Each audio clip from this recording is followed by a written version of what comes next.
Welcome to the Future is Borderless podcast with David Nilsson. We feature top entrepreneurs and thought leaders from around the world, those who bring a global mindset and a unique perspective to their life and business. Now, let's get started with the show. Hey, David Nilsson here. I'm the host of this podcast.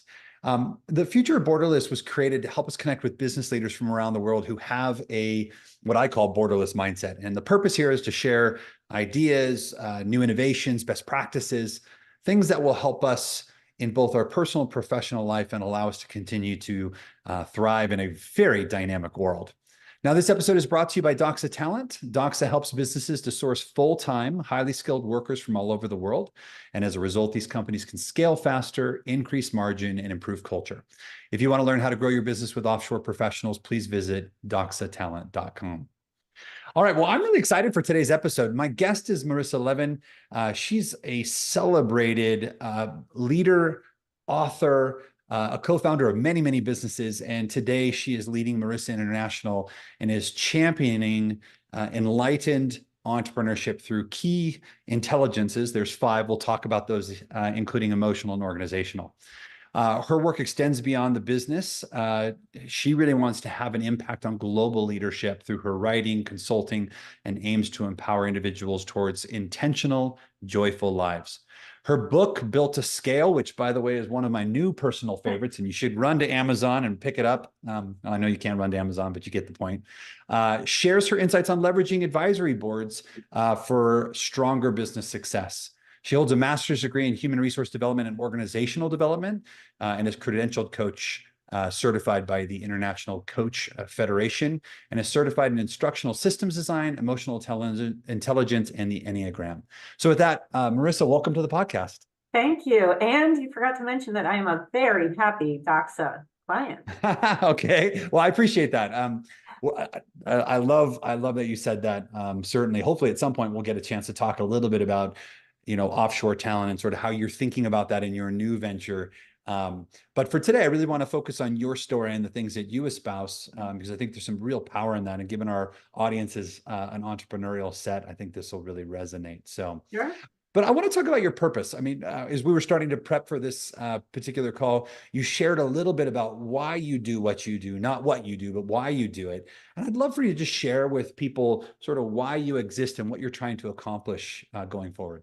Sure. So my lifetime legacy mission is to empower 1 billion people to live their most joyful lives. And look, we all teach what we must master, right? So my lifetime journey, my 30 years of leadership and entrepreneurship, as well as my almost 57 years here on planet Earth, has been filled with great joy as well as great challenges. And we cannot appreciate the light without having some darkness. And so I have been gifted with a very strong strategic mind, absolutely, and very strong communication skills. And I also have a very deep spiritual path. And so I kind of bring it all together in what is really my life's work now. It is a culmination of everything I've built through the last 4 businesses that I've founded, what I'm doing now. And through Marissa International, I've created a joy model.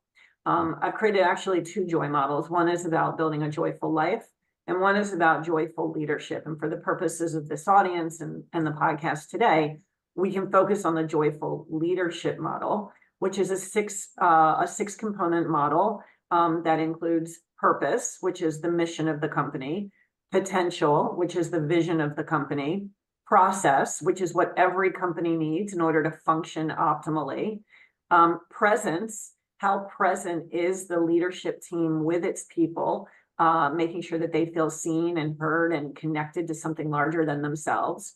And then we've got people, right? So this is where the advisory board work comes in. It's not just the people inside your company, which are obviously your most important human capital assets, but it's the people outside that you have intentionally selected to be around you so that you can step into your highest potential. And then the last element of that model is play. So purpose, potential, presence, people, process, and play. And if you look at those 6 things, when leaders are intentional about really stepping in and leaning into these 6 things, not only can they build the most joyful cultures, and the company that I most recently sold was Successful Culture International, so I know a little bit about culture, but they can also enjoy the leadership journey for themselves.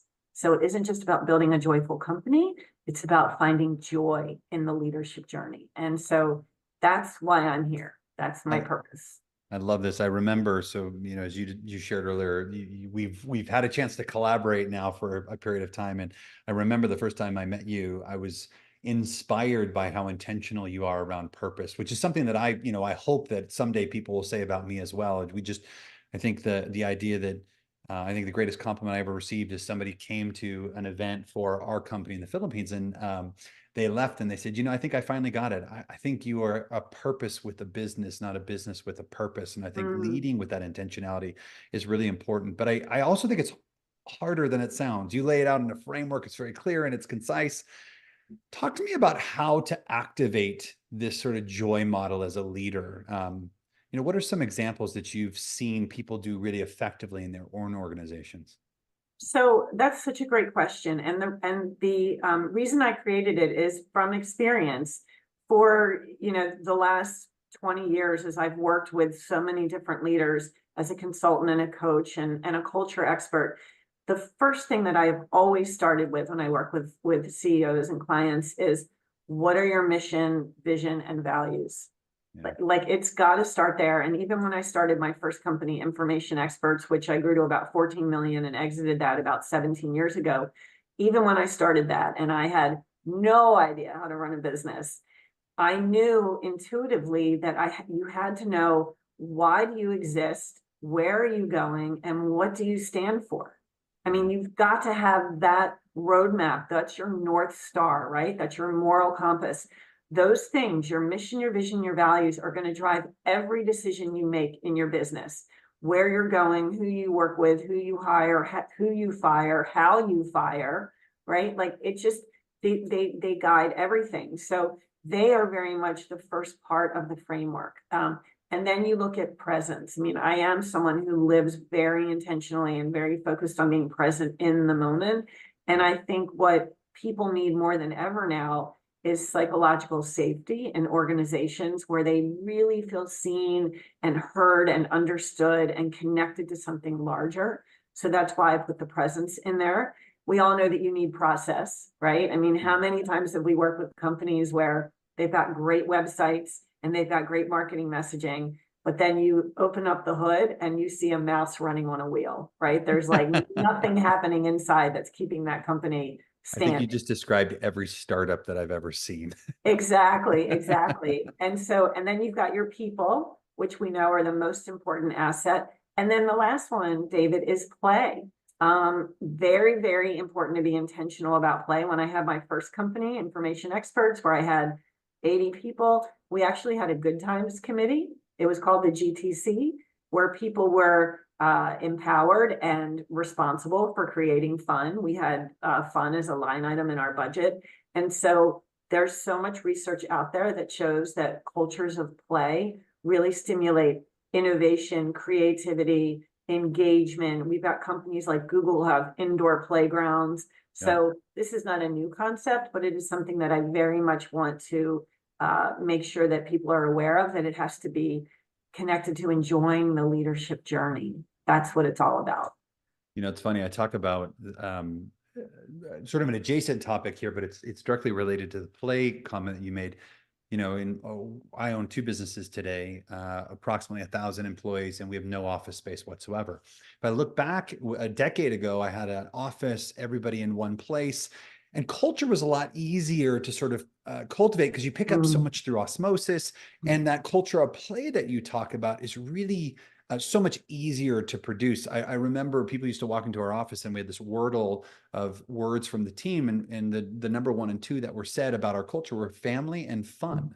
And so it's directly on what you talked about. What I have found in the remote world today, fast forward a decade, now we're fully remote, is that it's a little bit harder. You have to be much more intentional about how you build those elements into your culture. So I'm curious, like, how have you seen companies adapt to this remote and hybrid world and still be able to inject the right element of play in there?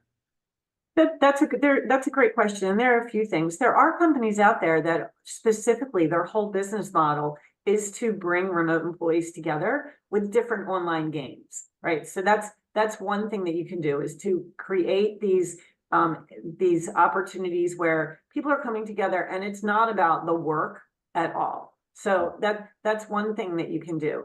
Another thing that you can do is being very intentional about connecting with your people one-on-one, where it has absolutely nothing to do with work. Yeah. Really seeing them as people. Very, very important. Another thing you can do is the way that you express appreciation, whether it's sending them gifts or, as I just mentioned to you, I just am absolutely thrilled with my VA, my assistant from Doxa. I mean, here she is over in the Philippines and I'm here in the Washington, D.C. area. We have such a great rapport and we have a lot of fun together. We really do. We make sure that we're online together over Zoom so that we're emotionally connecting, right? I'm constantly sharing my appreciation for her, sending her fun gifts, right? Like when she does something, I'll send like a standing ovation. There are different ways that you can inject fun in your relationship with your people, right? The culture starts with the person. And so what are you doing to inject fun into the organization? It does take a little bit more effort. It's a very different environment, but also getting to know what they love to do for fun and maybe sending them concert tickets, sending someone, a gift certificate to a restaurant that they enjoy, or a ball game or something where they can go have fun, even though it's not with the company, it's on behalf of the company. So there are different ways to get creative. I love that. I actually just saw something. I was watching Gary Vee, who very popular sort of public speaker in the world of business, specifically around marketing. But I actually was listening to him the other day. He said something about culture is no longer a one size fits all proposition, but very personalized, right? So, there are some of your team members that want title, others want comp, some really just want time off, others want fun experiences, right? And it's our job as leaders to understand what is their motivation, what really taps into them personally. And I think what you talked about, which is connecting one-on-one, not just to talk about tasks and projects, but to actually understand each other as human beings, is sort of the future of that. So I love it. And they do, and I agree with him. And I go back to saying that the fundamental human need is to be seen, right? So however they want to be seen is important to know, but to remember that it goes back to really wanting to be seen. I love it. Let's talk about your book, Built to Scale. As I shared in the intro, I was talking to you about earlier, I've always had a board, even in my first business, which, me and my partner bootstrapped it. So we really didn't have outside shareholders, but we wanted someone to hold us accountable. We wanted to bring some, I would say, just additional capabilities and experiences, competencies to the table to sort of help us with the business. But we did it in a very formal way. And what I thought was really interesting about your book is you talk about how you can do it in a less formal way that's equally impactful. But I'm curious sort of what the backstory is. Why were you inspired to write that book? What happened in your life that sort of led you there? I love that question. So when I was running my first company, I think we all know that building our first company is like building a plane while you're flying it, right? Like every day you strap yourself into the cockpit, right? You think you have a direction, you think you know where you're going, you think you know who your co-pilots are, and anything can go wrong. You hit turbulence, you hit storms, you've got to change altitudes, you've got to change who your co-pilot is, you change direction. You are figuring it out as you go along. And I was very fortunate that we had a very successful company. Everything looked good, on paper. We had a lot of projects. We had, great people. We were making good money. But I'll tell you, it was the wild, wild west in that company as we're trying to figure it out. And one of my informal advisors said to me over breakfast one day, he said, "You really should put in an advisory board." And I looked at him and I was like, "Well, what's an advisory board?" And, I think this was probably like into my 10th year or maybe my 9th year in business. And he said to me, it's a group of advisors that you pick that help you build your business. So I went out and I'm a fact finder. I like to know how to do things, and that's why I love models and I create great models. And I learned a lot about that, how advisory boards were important, but there was nothing in there on there was nowhere how to do it. And so I came up with the model, I think in the shower, the scale model. Where every inspiration I'm telling occurs. you, I came up with the idea of like a wet dry board in the shower because I'm always wishing that I had a place where I could jot everything down because I'm constantly coming up with ideas. But anyway, so I came up with select, compensate, associate, leverage, evaluate, evolve, and exit. And I came up with the scale model. And there just was nothing out there on how to do it at all. And so I spent about a year interviewing about 150 other business owners because my voice and my experience is just one, right? Like I'm certainly not the end all be all. And I wanted to hear what was working and what wasn't working with other people. So I interviewed about 150 other business owners, including a lot of EO members. And I took all of that information along with data, and I went away to a writing retreat where I go a place in Charlottesville, Virginia. I did 2 weekends in a row, 30 hours each weekend, and I wrote the book based on all of my information. And so I created Built to Scale. And then I came back, I figured out how to turn my company into a publishing company, and I threw it up on Amazon, and it kind of took on a life of its own. But it has really taken on a life of its own. And I have a strategic partner with a company called Lodestone Global. They're big in YPO. You may have heard of them, William Tenenbaum, and he's my strategic partner for building boards now. So, so we've joined forces, and we are in the middle of actually writing the next iteration of Built to Scale, Boardroom Brilliance. We've got that going, and then we're in the middle also of designing an online course for CEOs. So we've got a lot of things happening around the Built to Scale model. I love it. I do want to talk a little bit about each of those aspects, but can you tell me a little bit about, again, going back to your story, like tell me about a memorable challenge that your advisory board helped you through, and sort of what did that interaction look like? That's great. So I'll talk fast so I can share too. So the first one is, we were in the government space. We worked with 14 different agencies across civilian defense and intelligence. We were 8A certified, but it's still very hard to break in. And so 2 of our main clients were Department of Treasury, the IRS, and then Department of Homeland Security. And I had met an advisor who had recently retired from the federal government, but this gentleman, he was a legend in both of these agencies. He's the one who architected 2 of their largest contracts. I mean, when he walked into a room, people stood up. Like, he was a legend. I met him because I happened to give his daughter an internship in my company when she applied. Like, I had no idea who she was. She went through the whole process, and we hired her. And then I find out that she's the daughter of this amazing legend in the government. And so I got to know him and decided that he would be a great advisory board member. When I offered him, and this gets to the compensation piece in my book, when I offered him the payment, the payment structure, he said, I don't need your money. What I need is for you to bring me to the market. I need you to build my brand. I don't have a website. I don't have a logo. I don't have marketing materials.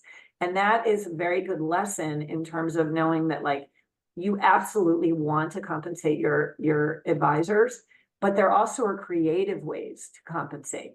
So this gentleman joined the board, and he opened up major opportunities, several $1 million worth of opportunities that didn't even see the light of day. Like, they never hit the street. We never would have known about them, but because of his relationships in the Department of Treasury, he walked us straight into the Chief Human Capital Officer's office. We had to win the work. We had to present the solution. We had to have the past performance, but he opened that door. We never would have gotten that work without him. So that was one example. And then another example is I was at a crossroads of deciding whether or not we should keep our finance and accounting function in the company or we should outsource it. And that is like the worst thing that I should ever be evaluating. And we had someone on the board that was their area of expertise. And he said, let me run an RFP process for you. And so he ran the RFP process, and he's the one who vetted companies that we should have used. And then we had another advisor that was in charge that had recently sold a program management office company, a PMO company. And she helped us establish our project management, our program management office inside our company, and put the whole process in place. Because as I mentioned, we were like the wild, wild west. We had 75 projects going on at one time. I had great project managers, all PMP certified, but the process overall was not strong. And she helped us to build that process. So there are 3 ways that we leveraged our advisors. Yeah, I love that. It's funny. I remember my first business. Well, one of my first businesses was in the 401k space. And at one point there was legislation pending that could have been impactful to our business in a negative way. And so we were trying to reach people. And I remember one of the pieces of advice I was given about government is they said, you know what, you want the fishing buddy. You want to get in touch with the fishing buddy of the person you're trying to get, because really opening those doors is relationship based. You still have to do the work, right? But I think that's great. Let's continue along that thread though, because what you were talking about are sort of areas that you needed support, that your advisory board sort of helped to augment. And so if you were, giving me advice as an entrepreneur and saying, if I said, hey, I want to build an advisory board, how do I understand the areas where I need to sort of augment my own capabilities? Like, how do you go ahead assessing that? Great question. And if you notice in my book, you may have noticed that I had a quote in the front by Plato that says the beginning is the most important part of the work. Yeah. So this question reflects that quote. So we work with companies in the select phase with a very rigorous process to identify what I call the holes and the goals of the organization.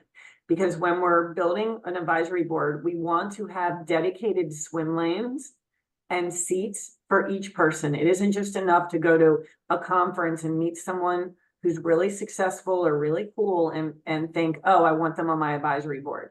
We need to make sure that again, there's intention behind it.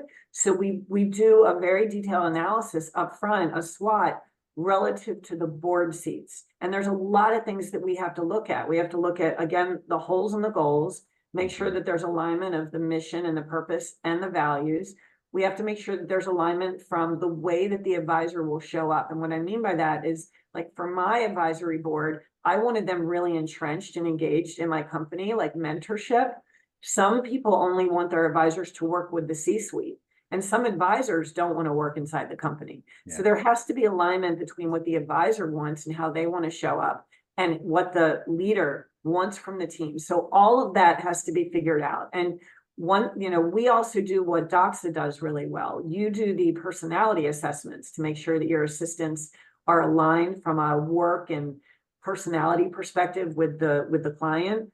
We do that too for our clients that we build boards for, to make sure that there is alignment from a personality perspective using the Enneagram with the client, right? Because we don't want to have an advisory board team of all of the same types of personality traits and work habits. So we also do the personality traits. So it's a very detailed process to get the right people at the table.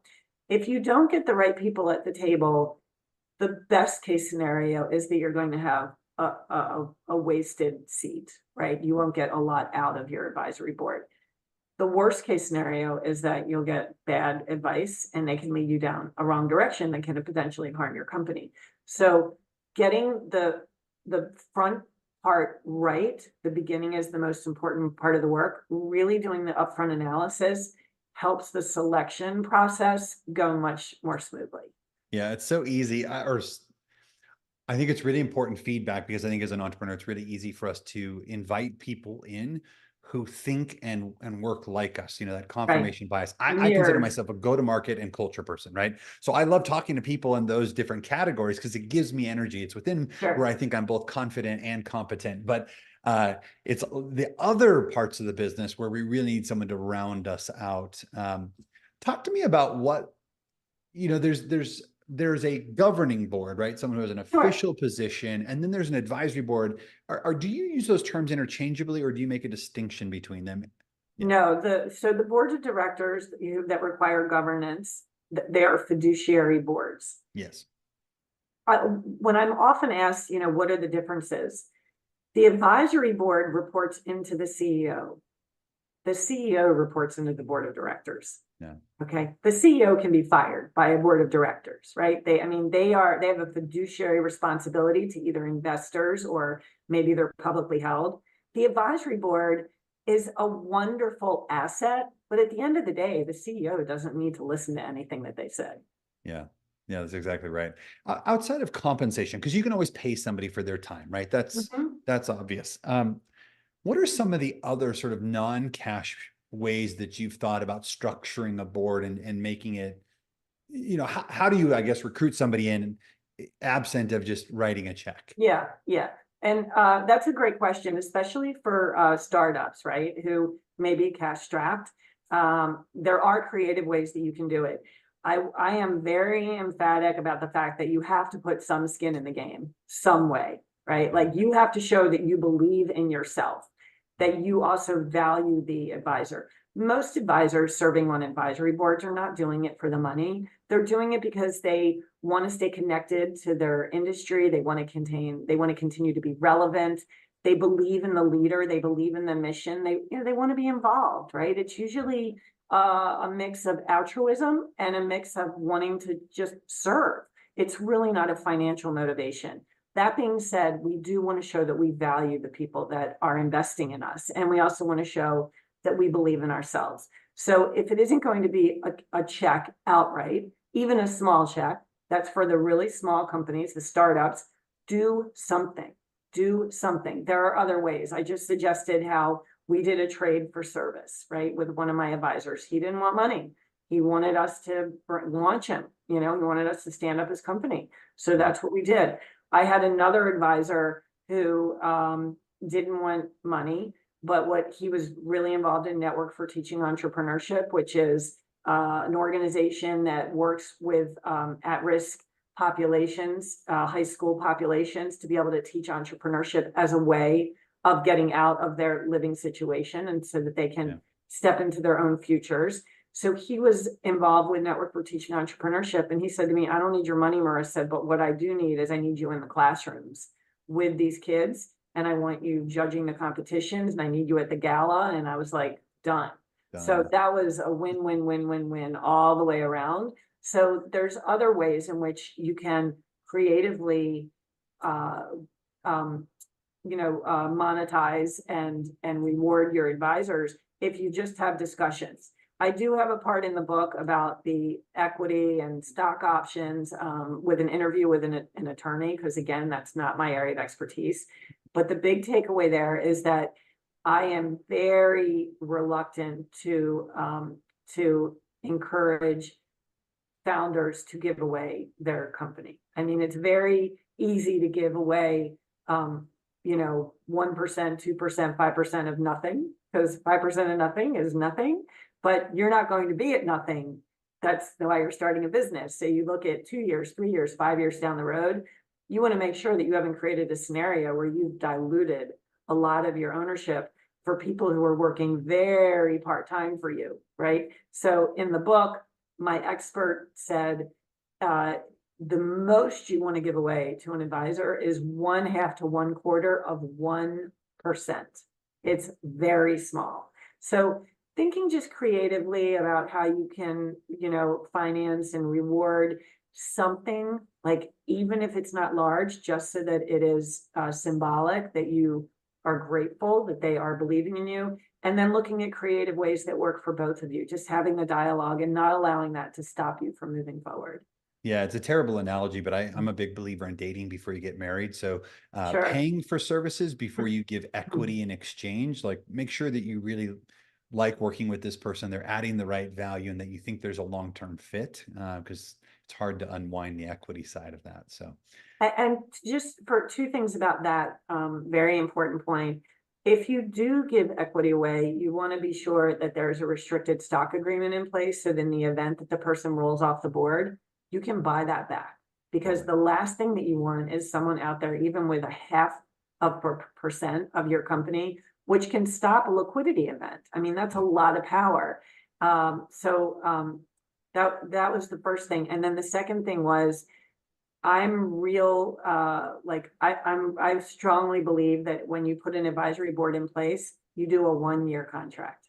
That's it, 1 year. And I have a client now that we built a board a year ago, and many things changed in their marketplace, and his advisors are not suitable anymore. And so we needed to roll them off, and we were able to roll them off very easily because it was a 1-year contract. We don't need to do 2 years, 3 years, anything like that. Start with a 1-year contract so that it gives everyone maximum flexibility. Love it. Yeah, I want to just put a pin on something you talked about earlier. I think is important. One of my favorite business books that I read years ago was called The Alliance, and the idea is it's when somebody enters into our company, this is a two-way decision, and that we should have an open dialogue about our job is to prepare them for their next role, right? So they're signing up for a tour of duty, for lack of a better term. And I love how you talked about the advisory board is not just for the C-suite, but that you actually tried to push some of that expertise further into the organization. It's such a tremendous networking and development opportunity for your people. It's equally or more impactful than them working directly with you or your C-suite along the way. So I just wanted to, I guess, double click on that a little bit for the audience. We've got just a little bit of time left, but I want to just, I guess, maybe zoom back out to just some of the macro trends that you see in leadership and organizational culture that entrepreneurs should be aware of today that have maybe evolved faster than we realize. I'm just curious, when you think about those macro trends, what comes to mind? Oh, what a great question. So what we didn't talk about was my other company, I5 Conscious Leadership. That's the letter I, the number 5, consciousleadership.com. We have a whole curriculum around conscious leadership. And this is where leadership needs to be today. It's a 5-point, that's why we call it I5. It's identity, intention, integrity, insight with a capital S, and then inspiration. And we train leaders, emerging leaders, mid-level, and then also the executive and C-level leaders about how to lead consciously. And we need that more than ever today, where there is a very, very deep awareness of how we are showing up for our people. Psychological safety is the single most important thing in corporate culture today. We have so much unrest all over the world. People are still grappling with the trauma from COVID, from the pandemic, and now on the heels, just so many things going on in the country that are volatile, right? Yeah. So leaders need to be acutely aware and dialed in to the emotional and psychological needs of their people, which is exactly why I stood up I5 Conscious Leadership. And now we're taking that curriculum to the government. We're in multiple agencies. We're taking it to commercial organizations. And we're training leaders what it means to really lead with higher levels of consciousness. Yeah, I love that. I think it's a really dynamic environment today. In fact, one of the things that you didn't address that I've actually been thinking a lot about is AI, right? It's funny, I just got back from Vietnam and I have a team there. And when I was talking to them, I asked them, like, how do they feel about it? And there was this curiosity and excitement. When I was in the Philippines a couple of months before, I was on a media tour on a couple of television shows talking to the paper. And in every conversation, they talked about all the jobs that will be lost. So there's also this undergoing anxiety for people, this insecurity that seems to be growing for a certain type of worker. And I think it's something that we have to be aware of as leaders too. That's a great point too. And not only am I a fan of AI, I mean, I use AI a lot. All of my client organizations that I coach are grappling with AI. Look, everything is a double-edged sword, okay? Yeah. It's here. Companies are using it. It is transforming and re-engineering different types of positions. People have to get behind it. They can't be afraid of it because it is transforming the world of work. But I will say this, because there is so much emphasis on data now, this is why the soft skills, so quote unquote soft skills, why the focus on emotional connection and psychological safety has never been more important. the AI function, the focus on data, it will never, it can't ever replace that emotional connection that leaders have with their people. And that's why this has never been more important, to be more dialed into who your people are, because of the proliferation of AI. Yeah. My last question for you, if you reflect on your own sort of journey, I'd be curious, like, what's the greatest lesson that you learned, or better put, like, what would you say to your younger, new entrepreneurial self? Okay, so my answer probably is not going to be typical. Like I mentioned, I have a very deep spiritual path, and because I've built so many companies, and I've sold, and I've put succession plans in place. I mean, I've kind of run the gamut. I view entrepreneurship as a vehicle for self-awareness, to really get to know yourself. Okay. My identities are not wrapped up into my companies. All right. I through my own awareness or awakening, I'm all about getting back to who we are at our core, without all of the identities that the world attaches to us, or that we step into and embody. And so whether that's the identity of being a CEO of this company or that company, or being on this board, or having this position, or having this amount of money, those aren't who we are at our core. And so the biggest lessons that I have learned is that the shit's going to hit the fan all the time if you're a business owner. It just will. So the opportunity when that happens is, how do I lean into that and learn more about myself? Triggers in our life, whether business or personal, triggers are our greatest teachers. Whenever we are up against something that feels uncomfortable, wherever we feel resistance internally, when something doesn't feel good, where there's a lot of discomfort or fear, that's an opportunity to pause and pay attention to that lesson, because that's where our growth is. So the lessons that I've learned over entrepreneurship, my whole entrepreneurial journey over 30 years, is that everything happens for the sole purpose of teaching us, and of awakening us, and of helping us to dissolve our ego. And every relationship in our life, whether it's business or personal, exists for one reason, and that's to learn about ourselves. And so the entrepreneurial journey is one big vehicle for us to really know who we are. That's what my biggest lesson is. That's a powerful lesson. We'll leave it there. We've been listening to Marissa Levin, the founder of Marissa International and the author of Build to Scale. Marissa, where can people go to learn more about the work that you're doing? Sure. So Marissa International or I5 Conscious Leadership, those websites. And then I'm very big on LinkedIn. So find me on LinkedIn, connect with me on LinkedIn. I'd like to talk with anyone at all about their journey, how I could help them inject more joy into their life and into their cultures and into their life as a leader. That's why I'm here. And I'm grateful for the opportunity to be here, David. Yeah, well, we appreciate you being on the show. Thanks again for doing this. My pleasure. Thank you for listening to the Future is Borderless podcast with David Nilsson. Be sure to click subscribe to future episodes so you can hear from more top entrepreneurs and thought leaders. And we'll see you again next time.